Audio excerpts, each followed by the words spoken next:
नमस्कार। जीरम घाटी का मामला छत्तीसगढ़ में एक बार फिर चर्चा में आ गया है। छत्तीसगढ़ भाजपा के नेता अजय चंद्राकर ने इस मामले को उछाला है। अजय चंद्राकर ने मांग करते हुए कहा है कि यदि राज्य के उद्योग मंत्री कवासी लखमा से पूछा जाए तो वे आरोपी का नाम बता देंगे और फिर उस आरोपी को फांसी दे दी जाए। बड़ी बात यह है कि भाजपा नेता अब ऐसी मांग क्यों कर रहे हैं। झीरम घाटी का जिन्न 10 साल बाद एक बार फिर राजनीति की बोतल से बाहर क्यों निकाला जा रहा है? इसके पीछे क्या राजनीति है? छत्तीसगढ़ में कांग्रेस बीते 4 साल से सरकार में है, लेकिन फिर भी वो दोषियों को सजा क्यों नहीं दिला पाई? झीरम घाट की जांच आयोग का कार्यकाल एक बार फिर 6 महीने के लिए क्यों बढ़ाया गया? क्या शंकराचार्य निश्चलानंद सरस्वती का बयान सही है?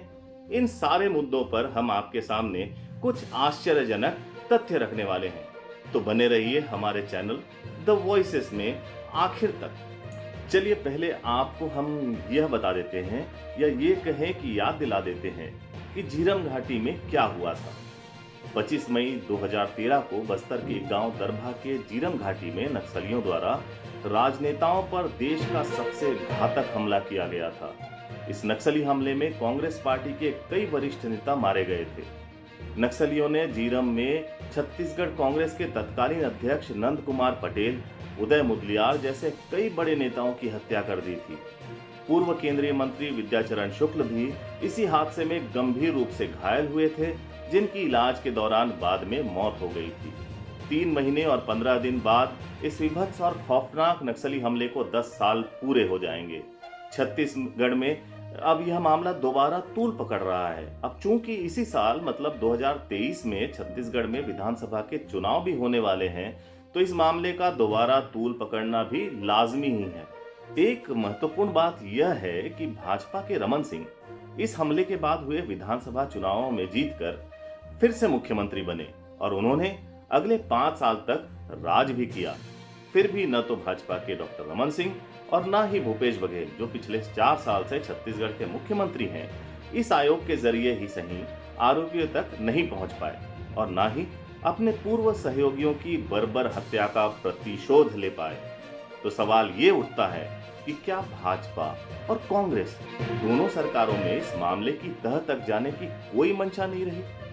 आगे हम आपको इस मामले के बारे में कुछ तथ्य बताएंगे, जिससे आपको भी पता चलेगा कि हत्याकांड पर राजनीति कैसे हो रही है। हम आपके लिए ही ऐसे कुछ विस्तार से जानकारी देने वाला वीडियो लेकर आ रहे हैं। कृपया आप हमारे चैनल को सब्सक्राइब करें और छत्तीसगढ़ की राजनीति के मंच के पर्दे के पीछे क्या हो रहा है, इसकी जानकारी प्राप्त करें। तो हम बता रहे थे कि झीरम घाटी आयोग बरसों से काम कर रहा है, लेकिन अब तक यह अपनी जांच रिपोर्ट नहीं दे पाया है। इस आयोग पर करोड़ों रुपए भी खर्च हो चुके हैं, जो जनता का पैसा है। खैर ये बात भी जाने दीजिए, वैसे भी नेताओं ने जनता के पैसे को कभी महत्व दिया नहीं। वे इस पैसे को अपनी जागीर भी समझते हैं। लेकिन राजनीति कितनी विचित्र है, इस बात का यहाँ पता चलता है। कांग्रेस 2013 के चुनावों की जोरदार तैयारी कर रही थी। डॉक्टर रमन सिंह सरकार को 10 साल हो जाने के बाद एंटी इनकम्बेंसी फैक्टर काम कर रहा था, यानी सरकार के खिलाफ एक विचारधारा बन रही थी। तब प्रधानमंत्री नरेंद्र मोदी की इतनी हवा भी नहीं बनी थी छत्तीसगढ़ में। कांग्रेस सत्ता में वापसी के लिए पुरजोर ताकत लगा रही थी। उस वक्त के कांग्रेस के मशहूर नेता महेंद्र कर्मा उस वक्त नक्सलियों के टारगेट पर थे। उन्हें खत्म करने के लिए नक्सलियों ने सुरचित हमला किया और 32 लोगों की जान ले ली।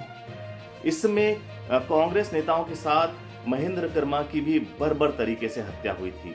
खबरों की माने तो नक्सलियों ने उन्हें पहले उन पर लगभग 100 गोलियां दागी और चाकू से भी लगभग 50 वार किए।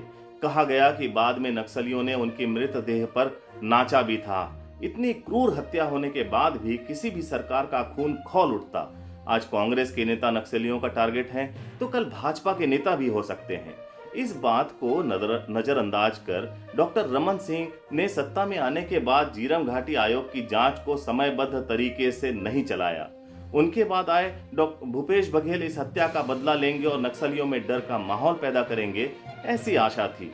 लेकिन उनका भी 4 साल का कार्यकाल खत्म हो चुका है और 1 साल जो बचे हैं वो भी खत्म होने वाला है, लेकिन रिपोर्ट का दूर दूर तक कोई नामो निशान नहीं है। अब झीरम मामले पर भाजपा के नेता अजय चंद्राकर क्या कहते हैं, यहां सुनिए। झीरम की जांच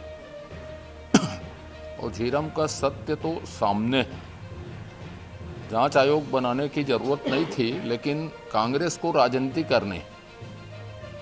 यदि जांच की रिपोर्ट सही समय में आएगी तो कांग्रेस कौन से मुद्दे में राजनीति करेगी। और दूसरी महत्वपूर्ण बात है, जितनी कमेटी बनाई, जितने जांच आयोग बनाए, उसमें किसकी रिपोर्ट आ गई? शराबबंदी की रिपोर्ट आ गई कि स्काई वॉक की रिपोर्ट आ गई? जितनी कमेटियों का खेल ये खेल रहे हैं, किसकी रिपोर्ट आ गई?